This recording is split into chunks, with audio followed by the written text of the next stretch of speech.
ఆది గదాధర మహత్యం. గయలో మరికొన్ని తీర్థాలు, వాటి మహిమలు వినిపిస్తాను. ఈ గయా తీర్థంలో ప్రేతశిలగా విఖ్యాతమైన క్షేత్రం ప్రభాస ప్రేతకుండ గయాసుర శీర్ష నామకాళిని తీర్థాలతో విరాజిల్లుతోంది. ఈ శిల సర్వదేవమయి.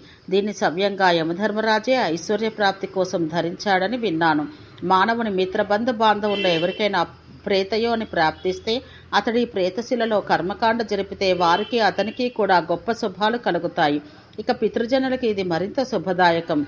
అందుకే మునులు, రాజులు, రాజపత్నులు మున్నగు వారిటకు వచ్చి శ్రాద్ధాది కర్మలు నిర్వహించి బ్రహ్మలోకానికి తమ పితరులను పంపించగలుగుతారు. తాము దేహాంతంలో బ్రహ్మలోకాన్ని చేరుకుంటారు.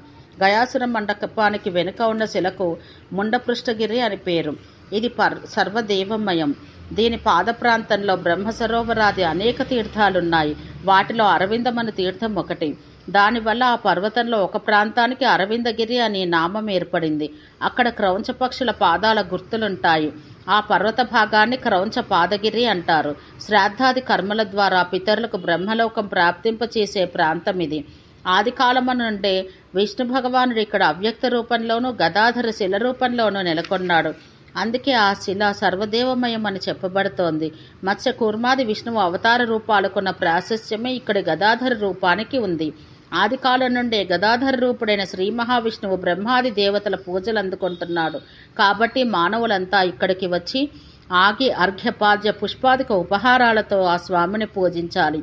ఈ తీర్థంలో గదాధరుని ఇతర దేవులని పూజించి సర్వలోకోపచారాలను సమర్పించి ముకుట, వస్త్ర, ఘంట, చామర, దర్పణ అలంకారాలను తీర్థానికి సమకూర్చి పెట్టి పిండ అన్నదానాలను కూడా చేసిన వానికి తాను జీవించి ఉన్నంతకాలము ధనధాన్య, ఆరోగ్య, ఐశ్వర్య, పుత్ర, పౌత్ర లాభాలు అక్షయంగా ఉంటాయి. ఆయువు పెరుగుతుంది. శ్రేయ, విద్య, అర్థ, అభీష్ట కామనల సాకారతలలో లోటుండదు. దేహాంతంలో భార్యా సమేతంగా స్వర్గాన్ని చేరుకుంటాడు. మరుజన్మలో రాజ్యసుఖాన్ని, శత్రు సంహారక పరాక్రమాన్ని, జయ పరంపరని పొంది కూడా వధబంధనాథుల నుండి విముక్తుడై చివరిలో మోక్షాన్ని అందుతాడు. ఇక్కడ పిండం పెట్టిన వారికి, అందుకున్న వారికి కూడా బ్రహ్మలోక ప్రాప్తి కలుగుతుంది. వధబంధ వినిర్ముక్తశ్చాంతే మోక్షమవాప్నుయాత్ శ్రాద్ధ పిండాది కర్తారః పితృర్భిః బ్రహ్మలోకగాః. ఇక్కడ పురుషోత్తమ క్షేత్రానికి పోయి భగవన్ జగన్నాథ, సుభద్ర, బలరాములను పూజించిన వారికి జ్ఞానం, లక్ష్మి, పుత్రులు మున్నగునవన్నీ కలిగి సుఖంగా ఉండే జీవనం మరియు దేహాంతంలో విష్ణు సాన్నిధ్యం కలుగుతాయి.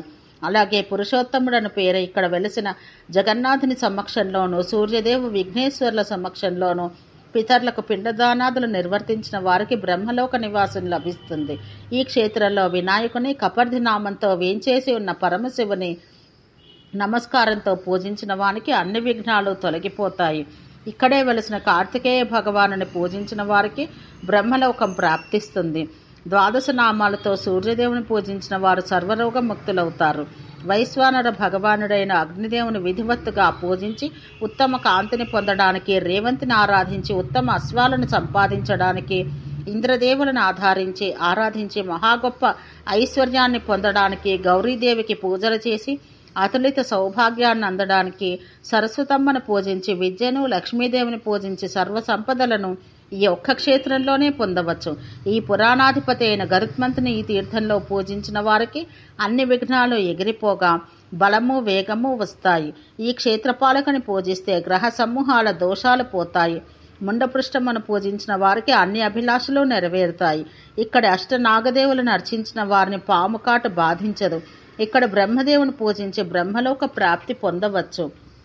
ఈ క్షేత్రంలో ఇంకా బలభద్రుని సమ్యక్ పూజ ద్వారా శక్తి, ఆరోగ్యాలను, సుభద్ర దేవ్యర్చన ద్వారా పరమ సౌభాగ్యాన్ని, జగన్నాథ స్వామి పూజ ద్వారా ఇష్టకామ్యార్థ సిద్ధిని, శ్రీమన్నారాయణ పూజ ద్వారా రాజ్యాధికారాన్ని, నృసింహదేవుని చరణ స్పర్శ నమస్కృతుల ద్వారా సంగ్రామ విజయాన్ని, వరాహస్వామి పూజ ద్వారా పృథ్వీపై ఆధిపత్యాన్ని, మాలాధర విద్యాధరుల పూజ ద్వారా స్పర్శ ద్వారా విద్యాధర పదాన్ని, ఆదిగదాధరుని ఆరాధన ద్వారా సమస్తాభీష్ట సిద్ధిని, సోమనాథుని పూజ ద్వారా శివలోక ప్రాప్తిని, రుద్రదేవునికి నమస్కరించడం ద్వారా రుద్రలోకంలో ప్రతిష్టాపితులయ్యే భాగాన్ని భక్తులు పొందగలరు.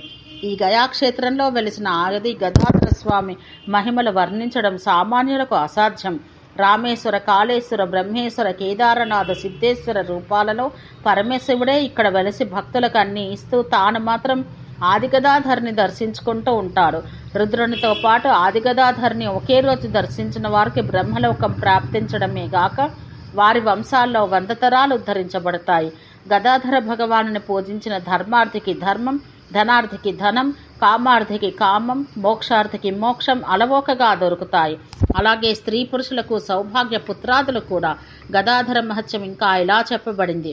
శ్రాద్ధేన పిండ దానేన అన్నదానేన వారిదః బ్రహ్మలోకమవాప్నోతి సంపూజ్యాది గదాధరం పృథివ్యాం సర్వతీర్థేభ్యో యథా శ్రేష్టా గయాపురి తథా శిలాదిరూపశ్చ శ్రేష్టశ్చైవ గదాధరః తస్మిన్ దృష్టే శిలాదృష్టా యతః సర్వం గదాధరః.